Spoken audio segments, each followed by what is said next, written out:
Avec mon époux, nous sommes au RSA depuis fin 2016. Aïe. Lui étudie la théologie à temps partiel. Théologie, j'aime beaucoup, je m'y intéresse aussi. Et donne des cours d'anglais pour avoir des revenus qui seront déduits du RSA le trimestre suivant. Donc, en quelque sorte, il travaille gratuitement. Ça, c'est totalement anormal. Cela dit, il faut sortir du RSA, donc ça, on va vous en parler. Il a tout simplement débuté une activité en auto-entrepreneur de traduction. Ça, c'est doublement mauvaise idée, hélas, parce que la traduction, ça rapporte rien. Et auto-entrepreneur, vous allez vous faire piquer tout votre argent, donc vous ne vous en sortirez pas comme ça. C'est, à mon avis, pas très intéressant. Il y a d'autres choses à faire. J'ai lu avec grand intérêt un bon nombre de pages sur votre site internet l'écolealamaison.com, visionné une dizaine de vidéos de chaînes Marie Varnem et Rémi Lecoq des parents, oui, ça c'est nous, et lu vos communications par email, notamment ceux à propos de revenus financiers. Je souhaite avoir une formation pertinente pour instruire mes enfants quand le temps sera venu, afin d'avoir des outils nécessaires à leur épanouissement personnel et intellectuel. Oui, ça c'est l'école à la maison. Puisqu'actuellement il ne nous serait pas facile d'assumer le coût d'une telle formation, et que de manière générale il nous serait profitable d'être plus à l'aise financièrement, ça sans doute. Je voudrais en savoir plus sur ce que vous proposez à ce sujet. La formation pour être blogueur professionnel comporter un accompagnement intégral de la création d'une telle activité. Alors tout d'abord, puisqu'actuellement il ne serait pas facile d'assumer le coût d'une telle formation, oui et non. C'est-à-dire que, en fait, nous travaillons là-dessus avec les personnes que nous accompagnons. Nous sommes d'ailleurs en train de créer un site spécifiquement dédié au rapport à l'argent et l'angoisse que ça suscite. Et donc, en développant énormément cette partie de comment faire de l'argent. Bon. Pour faire de l'argent, il y a plusieurs techniques possibles, dont l'une que nous aimons bien préconiser pour ceux qui veulent s'y consacrer, qui ont du temps à y consacrer, c'est faire un blog professionnel. Enfin, faire plusieurs blogs professionnels, puisque, évidemment, avec plusieurs blogs, vous cumulez divers revenus. Bon, ça c'est une chose que nous expliquons, et vous trouvez dans le menu du site, dans le kit Action, si je ne me trompe pas, vous trouvez des liens vers nos autres sites, et notamment Je crée mon blog pro. Donc ça vous explique comment faire un blog. Et il ne faut pas attendre, il ne faut pas tergiverser en disant oui, je ne suis pas encore prêt, peut-être que je vais le faire, peut-être que je ne vais pas le faire. Parce que ça ne sert à rien d'attendre. Tous les gens qui font de l'argent sont des gens qui ont commencé avant même d'avoir un produit, etc. Microsoft, ils ont fait fortune avant d'avoir un produit. Vous le savez peut-être, ils ont vendu à IBM un produit qui n'existait même pas encore. Bon. Donc il faut se lancer, le tout c'est de se lancer, parce qu'une fois qu'on a des commandes et qu'on a un client qui dit alors ça vient ce produit, on est obligé de le faire et on est sous la pression. Et on le fait, beaucoup plus que si on n'a aucune pression et si on n'a aucune demande de client. Donc ça c'est un premier point. Mais, quand on dit il ne serait pas facile d'assumer le coût d'une telle formation, en réalité c'est le contraire qu'il faut dire. Parce que la formation de l'école à la maison va vous amener des revenus, va vous éviter des dépenses. Et donc, c'est un peu comme si, et ça nous arrive souvent, des gens nous disent j'attends d'avoir de l'argent pour quitter la France et puis j'irai vivre dans un pays où on dépense moins. C'est le contraire qu'il faut faire. Il faut partir d'abord dans un pays où on dépense moins, comme ça l'argent vous allez en avoir plus vite et plus facilement. Alors qu'en France, en restant en France, eh bien, chaque jour qui passe, vous dépensez davantage à cause de la hausse du coût de la vie et vous n'arriverez pas à dégager suffisamment d'argent pour vous payer le billet et puis payer 2 mois de location d'un appartement dans un pays moins cher. Donc je dis toujours, mais d'abord vous partez. Quitte à revenir si vraiment vous avez peur, mais au moins vous partez pendant 1 mois, 2 mois déjà, et vous allez voir sur place, déjà votre train de vie va énormément baisser, parce que sur place, à part le billet d'avion, sur place vous serez logé pour 5 ou 6 ou 10 euros par nuit, et puis vous allez manger pour 2-3 euros par jour, donc déjà vos frais vont énormément baisser. Bon, d'ailleurs, c'est à telle enseigne qu'en général, quand on découvre des pays comme ça, on a envie de s'acheter plein de choses, donc en fait on dépense autant qu'en France, mais c'est en fait parce qu'on a des revenus. Si on n'a pas du tout de revenus, eh bien on dépense rien, et en fait on économise beaucoup mieux dans un pays en dehors de la CE qu'en Europe où tout coûte extrêmement cher. Donc rester ne vous fait pas gagner d'argent et attendre avant de prendre la formation ne vous fait pas gagner de l'argent non plus. Il vaut mieux prendre la formation maintenant, surtout qu'elle a très bon marché pour l'instant et ça ne durera peut-être pas toujours, on sera peut-être pas toujours là.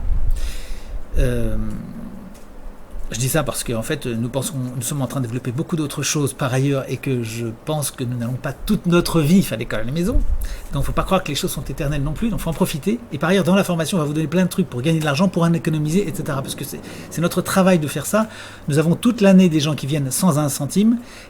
Et nous leur disons prenez la formation. Si ça ne vous convient pas, on vous rembourse. Mais franchement, prenez la formation parce que vous allez voir qu'on va vous donner plein de trucs. Et toute l'année, nous sommes nourris de tas d'informations qui permettent d'économiser. Et nous le mettons sur le site. Comment gagner de l'argent, comment économiser. Ce sont des choses que nous développons. Comment ne pas payer. Et vous allez voir que c'est très efficace. Ce sont toutes les astuces et tous les trucs, tous les conseils que nous aurions aimé avoir quand nous étions dans la pauvreté. Si on avait eu tout ça, on aurait été super contents. Parce qu'on s'en serait sortis. Donc, et tous ces trucs, on les met pas en ligne, c'est pas ouvert à tout le public parce que sinon, évidemment, ils deviendraient rapidement usés et ils seraient plus aussi intéressants. Donc, passez le cap, faites ce petit investissement. Il y a toujours moyen de trouver 3 francs 6 sous. Là, c'est à 29 € par mois, donc vous pouvez très très bien le faire.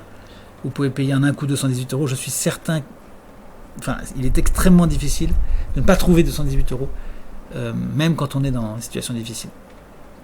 Je sais que c'est une somme énorme, 218 € quand on n'a pas un centime, je sais très très très bien. Mais je sais aussi que ce que ça va vous rapporter est sans commune mesure. Notre principe, nous, si vous voulez, quand on fait un produit quelconque, c'est toujours que la valeur du produit soit d'au moins 10 fois le prix que nous en proposons. C'est-à-dire qu'il faut qu'à la fin de cette formation, les gens se disent ça coûtait facilement, ça aurait dû coûter 2000 ou 3000 €, parce que j'ai payé 200 €. C'est ça notre idée. Donc, croyez-moi, vous n'allez pas perdre d'argent, loin s'en faut. Donc, chapitre suivant.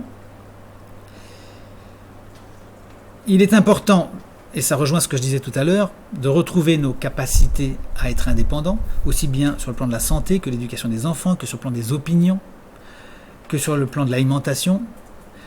Ces grands domaines de la vie nous ont été pris, ils ont été subvertis par les journaux qui pensent pour nous, les médias en général. La santé, c'est le monde médical et l'hôpital. L'alimentation, c'est le supermarché. Et l'éducation, c'est l'école. Et donc, à force de ne pas faire les choses, évidemment, on perd la capacité à les faire. Et donc, j'ai des tas de mamans qui ont 20-25 ans et qui posent la question pour la première fois dans l'histoire de l'humanité, je ne sais pas comment je vais éduquer mon enfant.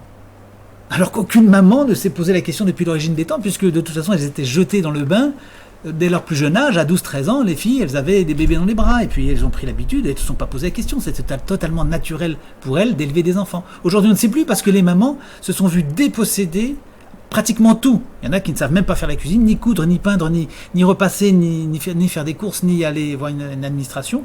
Dépossédées de tout, elles deviennent inaptes à tout, et donc totalement dépendantes. Donc notre système, c'est le contraire.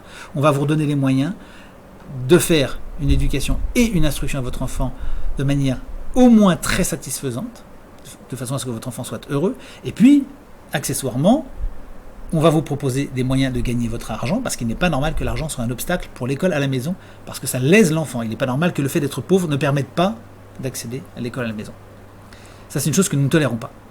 Et donc, et par ailleurs, nous savons très bien qu'il y a des tas de gens extraordinaires qui sont dans la pauvreté aujourd'hui, parce que nous sommes dans une époque où les gens qui gagnent beaucoup d'argent dans une société, en montant en grade dans la société, sont en général les imposteurs et les moins compétents, alors que les gens qui ont une vraie intelligence brillante, spécialement si on a une intelligence métaphysique ou spirituelle, ceux-là, ils sont relégués comme derniers de la classe, et on ne leur propose pas de situation. C'est l'inversion de notre société. Donc, par conséquent, je dis que il faut aider spécialement les gens les plus pauvres, pas seulement, mais enfin les gens les plus pauvres, il faut les aider. Parce que c'est là un vivier extrêmement intéressant. Et c'est chez eux qu'on va avoir des enfants qui représentent l'avenir. Parce que c'est en plus ceux qui ont plus d'enfants. Donc c'est eux qui représentent l'avenir. Et c'est très vrai en France. Les milieux les plus désargentés sont les milieux intellectuellement les plus intéressants en ce moment en France. Voilà, donc pour nous, pas question de laisser des enfants sur le carreau pour des raisons financières. Donc nous montrons tout ce que nous aurions aimé avoir quand nous étions dans la pauvreté, pour nous sortir de là. Donc tous les trucs, on les partage aux mamans, et des trucs, on en a toutes les semaines, on en rajoute dans notre formation pour davantage aider chacun à trouver sa voie dans le domaine qui lui convient. Donc on a créé des choses qui sont de l'argent immédiat, de l'argent à moyen terme, de l'argent à long terme. L'argent immédiat, vous pouvez le faire très facilement. Il faut un petit peu d'effort, il faut un peu sortir de chez soi, et il faut accepter cette idée que la société ne va pas vous l'amener. Il faut renoncer au RSA, il faut renoncer à ce pôle emploi, il faut renoncer à tout ça qui vous tient par la gorge, comme le chien de la fable de La Fontaine, le chien et le loup. Vous renoncez à tout ça, à un moment donné, enfin vous le gardez le temps nécessaire, mais au bout d'un moment, vous ne vous en occupez plus. On n'a pas besoin de pôle emploi, c'est de la misère, et ça vous maintient dans la survie. Et il faut sortir du marché du travail, qui est un piège, et qui vous maintient même au rang d'esclaves. Les esclaves de l'Antiquité ne vivaient pas autrement que ce que vivent les gens d'aujourd'hui. Les esclaves de l'Antiquité ne vivaient pas autrement que de la manière dont vivent les gens aujourd'hui. J'aime bien faire des phrases correctes. Bien, donc il faut sortir de ça. Et il y a énormément de demandes sur Internet aujourd'hui qui n'est pas compensée. Il n'y a pas d'offre en face. Il y a de l'offre pour certains trucs qui sont bateaux. Trouver l'amour, gagner de l'argent, il y a de l'offre, il y a plein de choses dans ce domaine. Encore que ce soit, à mon avis, pas très complet. Ce que nous avons fait est très complet et alimenté régulièrement. Sur Je crée mon blog pro, on a en tout cas dans le domaine du blogging quelque chose qui est extrêmement abouti, qu'on ne trouve pas ailleurs. Mais il y a des tas de choses, des tas d'activités qui pourraient se créer demain et pour lesquelles il n'y a pas aujourd'hui de concurrence. Il y a des tas de gens qui tapent des tas de requêtes sur Internet aujourd'hui, il n'y a pas de réponse. J'en ai encore tapé une ce matin. Qu'est-ce que j'ai tapé ce matin qui était sans réponse? C'était... Ah oui, pourquoi faut-il ne pas payer d'impôts? Faut taper pourquoi faut-il ne pas payer d'impôts? Pourquoi faudrait-il ne pas payer d'impôts en France? Il n'y a rien. Il n'y a pas un seul blog qui moralement justifierait qu'il ne faille pas payer d'impôts. Et je crois qu'il y a des raisons de ne pas payer d'impôts qui sont évidentes pour quelqu'un qui a une morale aujourd'hui, et en particulier qui a une morale spirituelle ou religieuse. Puisque l'impôt, c'est le crime, c'est l'assassinat, c'est le gangstérisme international, etc. La prévarication, la spoliation, la guerre, l'assassinat, je l'ai dit déjà. Donc l'impôt finance un tort considérable sur Terre, donc notre devoir, c'est de ne plus le payer. Bon, eh bien, il n'y a rien là-dessus. Et comment ne pas payer d'impôt? Il n'y a pas grand-chose non plus. Il y a des articles sur certains sites, mais il n'y a pas un grand site qui expliquerait pourquoi il ne faut pas payer d'impôt et comment on fait pour ne pas payer d'impôt, pour échapper à l'impôt de manière non pas clandestine, mais parfaitement assumée. En disant qu'aujourd'hui, l'impôt, eh bien, c'est de toute façon, il est illégal, puisque un pays comme la France fait payer de l'impôt qu'il ne devrait pas. S'il a excédé ses quotas, il est en violation de tous les traités internationaux, l'OCDE, l'Europe, etc. Donc aujourd'hui, le fisc est illégal. Il agit dans l'illégalité. Il n'a aucune habilité à le faire. Il le fait parce que c'est l'état de fait. Mais en fait, la France est sanctionnée régulièrement pour ses impôts trop lourds. C'est les impôts les plus lourds du monde. Donc en fait, le devoir, c'est de ne plus payer d'impôts. Bon, et bien ça, vous voyez, c'est un exemple, mais tous les jours, vous pouvez taper une requête face à laquelle il n'y a pas d'offre. Et ça veut dire que vous avez énormément de choses à faire sur Internet. Dès lors que vous répondez à une question, vous avez un revenu. Parce que si vous répondez à une question, vous répondez à la même question que se posent des milliers et des milliers de gens. Je ne dis pas des millions, on n'a pas besoin, mais des milliers de gens. Si vous vous posez une question, des milliers de gens se la posent. Et donc, il y a un revenu. Voilà. Donc, je crois qu'il faut vraiment sortir de toutes les activités qui sont des activités qui sont un peu trop particulière. Il faut savoir chercher une niche. Et ça, je l'expliquerai. Vous verrez sur Je crée mon blog pro, vous irez le voir. Je l'explique très bien, ça. Enfin, je crois que je l'explique assez bien. Il ne faut pas confondre les blogs personnels qui ne rapportent rien à personne et les blogs de niche qui visent des endroits où il y a une demande très forte et où il n'y a personne pour proposer quelque chose. Donc ça, je l'explique. Voilà. Donc, voilà pour cette question, chère Alice. La formation pour être blogueur professionnel comprend un accompagnement intégral à la création d'une telle activité. Alors, vous me demandez à moi, pour le peu que je vous demande comme participation, de m'occuper de tout sur votre blog. Alors, je ne le ferai pas pour deux raisons. Si je le fais à votre place, vous ne saurez pas le faire. Ben oui, moi je suis comme beaucoup de maris, ma femme me fait à manger, je ne sais pas faire la cuisine. Je suis nul en cuisine. Et c'est pas un service. Ben, c'est bien pratique, mais... si je fais ça dans le monde professionnel, si je fais le blog à votre place, vous ne saurez pas le faire. Comment est-ce que vous allez faire dans un an si je disparais? Vous serez coincé, vous aurez perdu votre revenu, vous dépendrez de moi. Donc vous repartez dans un système de dépendance. Donc il est hors de question que je vous rende assistée et dépendante de moi. Je vais vous proposer de faire les choses, je vous les montre, vous les faites et vous savez les faire. Et vous pouvez les reproduire à l'infini. Première chose. Deuxièmement, vous imaginez si je passais... ma vie à vous aider, mais je vous facturerai une fortune, vous n'auriez pas assez d'argent. C'est pas le but. Vous n'avez pas besoin de moi. Je vous montre tout ce que vous avez à faire.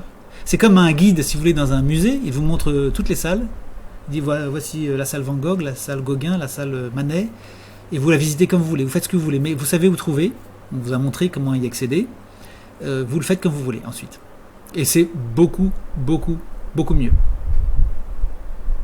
Beaucoup mieux. Pensez toujours à cette histoire de soldats français qui amenaient de l'eau dans les villages avec des tankers, avec des camions pleins d'eau.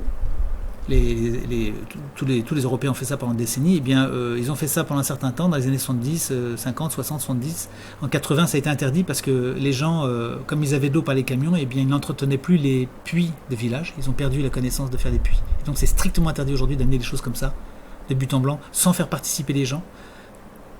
Au moins les faire payer, parce que s'ils payent, ils sont obligés de créer une activité par ailleurs. Donc ça, c'est absolument obligatoire aujourd'hui dans les organisations non gouvernementales et en particulier dans les organisations non gouvernementales de qualité. Et par ailleurs, on amène des savoir-faire et non pas des biens aboutis. Donc je ne vous amène pas votre blog, je vous amène le moyen de faire un blog. Et donc ça, je vous assiste, oui, intégralement, depuis le début jusqu'à la fin, je vous montre comment faire, mais je ne le fais pas moi-même.